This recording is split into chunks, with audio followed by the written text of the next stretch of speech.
血口被人盗，你会变成这样。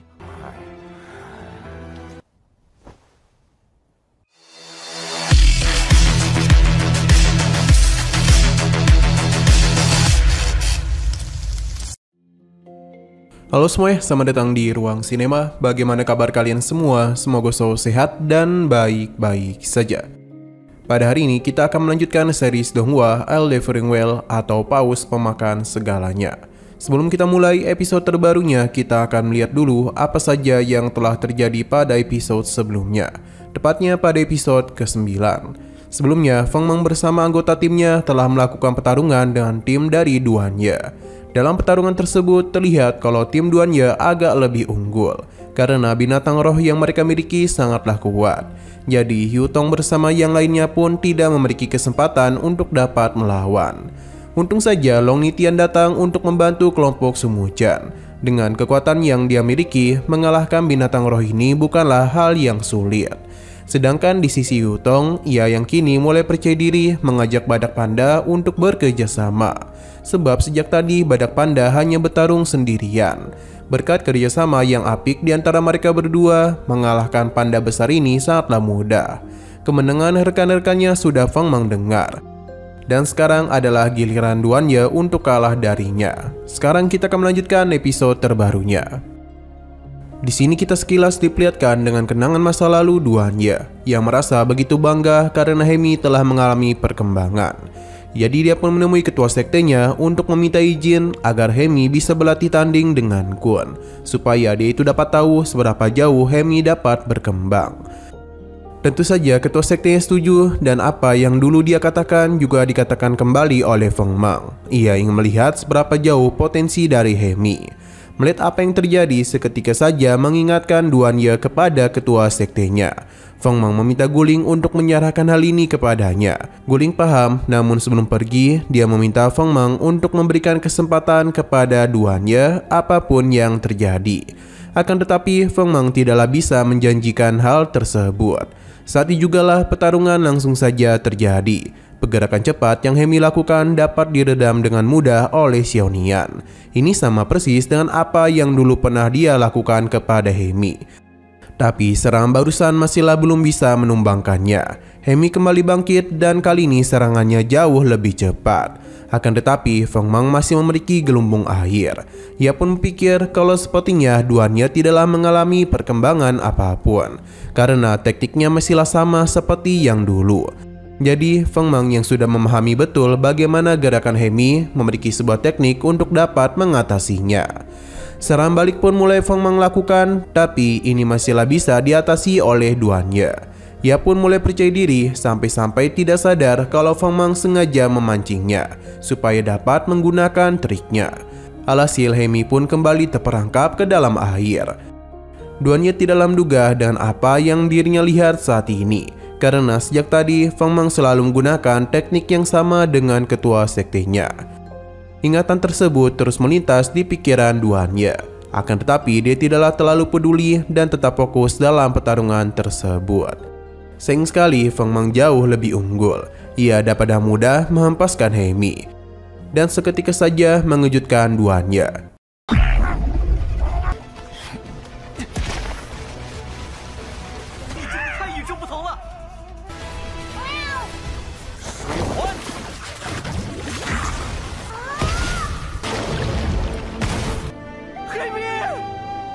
Itu sangatlah wajar karena dulu sebagai ketua sekte, Feng Meng tidak akan melukai Hemi. Namun kondisi sudah berbeda, jadi Feng Meng memilih untuk mengalahkannya.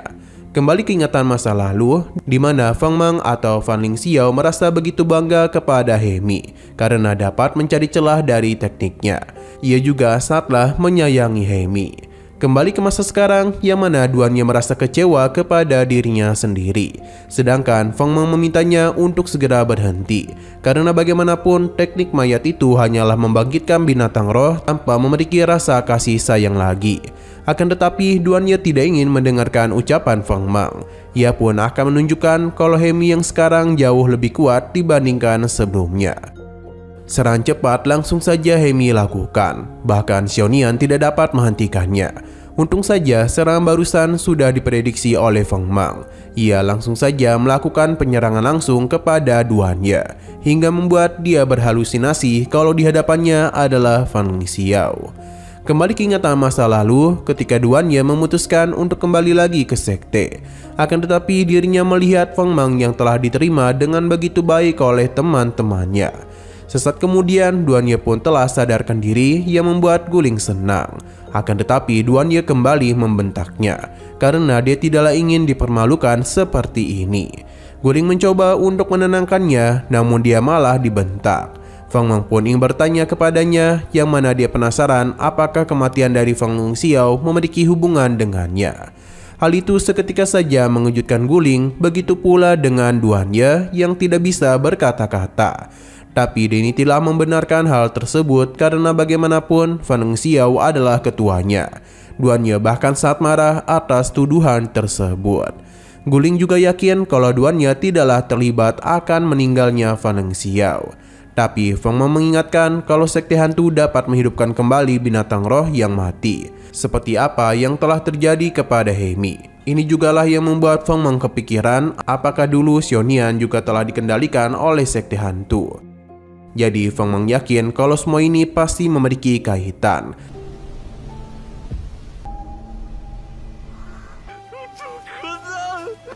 这个血口不人的混！ 刘师弟，你这话什么意思？ Jadi ia kembali bertanya dengan serius apakah Duan Ye memiliki hubungan atas kematian Fan Lingxiao. Pada akhirnya Duan Ye pun mulai tertawa, tapi dia itu memang tidaklah melakukan hal tersebut. Jadi dia akan memberitahu kepada mereka bagaimana cara Hemi dapat kembali hidup. Di saat Duan Ye meninggalkan sekte, dia ini berusaha sekeras mungkin untuk mencari cara bagaimana menyelamatkan Hemi. Akan tetapi tidak ada satupun orang yang bisa membantunya. Sudah banyak orang yang Duan Ye datangi, namun tidak ada satupun dari mereka yang bisa menyelamatkan Hemi. Toko pengobatan bahkan menolak dirinya, sampai-sampai menganggapnya gila karena membawa jasad Hemi kemana-mana. Hingga dia pun mendengar sebuah kabar kalau sekte hantu memiliki sebuah trik untuk menghidupkan kembali binatang roh. Jadi karena itulah Duan Ye memutuskan untuk bertemu dengan ketua sekte hantu. Hanya saja sebagai bayaran atas menghidupkan Hemi, dia harus menjadi bagian dari sekte hantu. Tentu saja dia tidaklah mempermasalahkan hal itu. Duan Ye tidaklah tahu bagaimana cara mereka menghidupkan Hemi, karena ia hanya mendengar kalau ketua sekte memiliki sebuah pil ajaib bernama pil hantu. Duan Ye sudah menceritakan semua perjalanannya hingga sampai kemari. Guling menjadi bertanya-tanya apakah kematian ketua sekte mereka memang memiliki hubungan dengan pil tersebut. Sayangnya Duan Ye juga tidak terlalu tahu, karena sekte Guichi hanya menghidupkan kembali binatang roh yang telah mati dengan sebuah pil. Sedangkan kali itu Kun masih hidup, jadi hanya teknik sihir saja yang dapat mempengaruhinya. Meskipun gitu, Guling tetap mencurigai sekte Guichi. 复活你的灵虫，复活的过程我没有亲，可以复活灵虫。会不会和这种药丸有关系？ Pada akhirnya Duan Ye sadar kalau apa yang terjadi kepada Hemi telah membuat pikirannya terganggu. Siluman sulur pun mulai melepaskan dirinya karena bagaimanapun Feng Mang sudah mendapatkan apa yang dia inginkan. Dia juga meminta maaf karena sebelumnya sempat mencurigai Duan Ye. Selain itu ia juga mengajaknya untuk melakukan penyelidikan terhadap sekte Guichi setelah kompetisi ini berakhir. Sekali lagi Duan Ye mulai melihat Feng Mang seakan-akan Fan Lingxiao. Terlebih lagi setiap perkataan dan gaya bicaranya sangat mirip dengan ketua sektenya. Hanya saja Duan Ye masihlah ragu, sampai akhirnya mereka pun dikejutkan oleh murid dari sekte Jijiao yang langsung saja melakukan serangan kepada mereka. Beruntungnya Feng Mang bersama yang lainnya dapat menghindar di waktu yang tepat. Guling juga berhasil menyelamatkan Duan Ye, dan dirinya akan mencoba untuk membantu Feng Mang. Melihat hal itu membuat Duan Ye sadar kalau Guling berbeda dari sebelumnya, karena kini dia tidaklah membutuhkan bantuannya lagi. Akan tetapi tetap saja Guling merupakan orang yang sangat berarti baginya. Sebab apapun yang terjadi, Gulinglah yang paling mempercayainya. Duan Ye pun mulai melihat kenangannya bersama rekan-rekannya, termasuk juga dengan Fan Lingxiao dan juga Hemi kecil. Sebenarnya hati Duanya ingin kembali bersama mereka, namun dia sudah memiliki Hemi yang sudah berubah, jadi tidaklah mungkin dia membiarkan Hemi sendirian. Duanya pun meminta maaf karena keegoisannya Hemi menjadi seperti ini.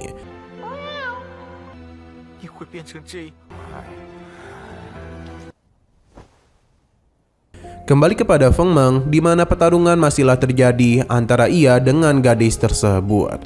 Sebenarnya Xiaonian hampir saja melahapnya, akan tetapi gadis itu bertindak cepat dan malah membuat Xiaonian terpental. Guling pun datang untuk mencoba membantunya. Sebenarnya gadis ini telah melakukan beberapa serangan kepadanya, tapi Guling masihlah dapat menghindarinya dan bahkan terbang jauh lebih cepat. Melihat ia yang lengah, Guling pun segera melakukan serangan kepadanya yang mengakibatkan gadis ini tidak bisa menggunakan sayapnya lagi. Hanya saja sebelum dia jatuh, Denny masih sempat untuk membawa Guling jatuh bersamanya. Duanya melihat hal itu, namun dia bingung harus berbuat apa, karena Denny terus berhalusinasi. Kembali ke sisi Guling, di mana binatang rohnya telah terluka. Jadi dia hanya sendirian saja menghadapi kemarahan dari gadis tersebut.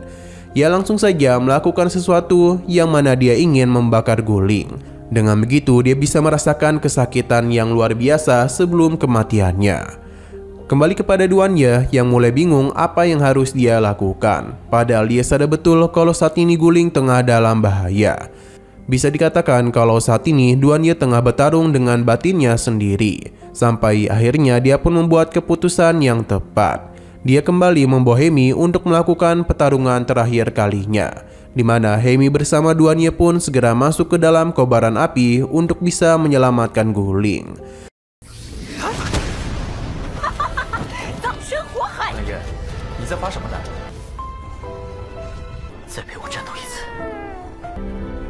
Untung saja dia datang di waktu yang tepat, sebab kondisi Guling sudah tidak dapat bertahan terlalu lama.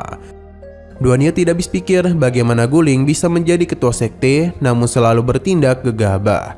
Di sini Guling mengingatkan untuk mengajak Hemi kembali bersama mereka. Namun Duanya sadar kalau ini merupakan pilihan yang tepat untuk dirinya dan juga Hemi. Terlebih lagi perkataan Feng Meng sebelumnya sudah menyadarkan ia kalau apa yang telah dirinya lakukan saat ini sama saja dengan menyiksa Hemi. Sangat berat bagi Duanya melupakan Hemi karena bagaimanapun dia adalah binatang roh yang paling dia cintai. Bahkan mereka berdua saling berjanji untuk selalu menjaga satu sama lain. Dan Duanya juga berjanji tidak akan pernah membiarkan Hemi sendirian.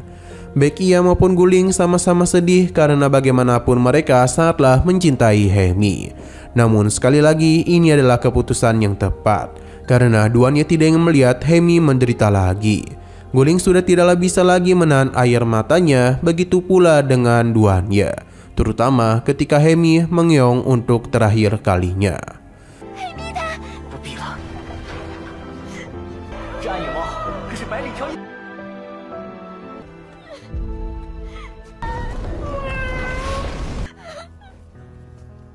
Nah, sayang sekali episode pada hari ini pun harus bersambung dulu. Oke, sekian dulu pada video kali ini. Untuk video selanjutnya akan segera hadir. Jadi bagi kalian yang ingin mengikuti series ini, langsung saja klik subscribe dan aktifkan loncengnya. Terima kasih yang sudah menonton video sampai habis. Jika kalian suka pada video ini, klik like dan share ke teman-teman kalian tentang channel ini. Dan ditunggu aja kelanjutannya. Oke, sampai jumpa di video selanjutnya.